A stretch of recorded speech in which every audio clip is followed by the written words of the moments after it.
সা নি ধা পা সা নি ধা পা। তাহলে নিচেও আমি আবার কোথায় পাচ্ছি সা নি ধা পা সা নি ধা পা। তাহলে চারটা তাহলে বর্ণ পাচ্ছি কয়টা? সা নি ধা পা 1 2 3 4, এখানে চারটা পেয়ে গেলাম।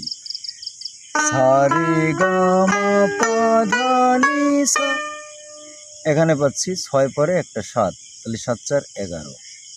খুব গুড় রহস্যের বিষয়, কেমন?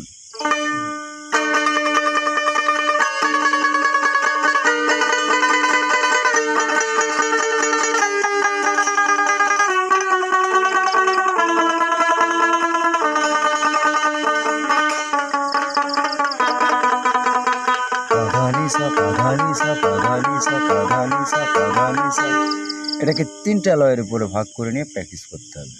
ঢিমা, মধ্য এবং দ্রুত লয়। প্রথমটা ঢিমা, পরেরটা মধ্য, তারপরেরটা দ্রুত। তাহলে আমরা এই বর্ণগুলো নিয়ে কিভাবে প্র্যাকটিস করব? সা, এই সময়সীমা, শব্দ যত সময় থাকবে তত সময় আস্বাদন করতে হবে। সা,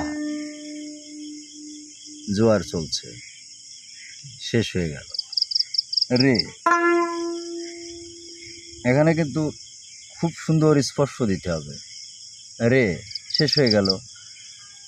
গাটা মধ্যমা দিয়ে প্রত্যেকটা বর্ণের সন্ধান করতে হবে। মা,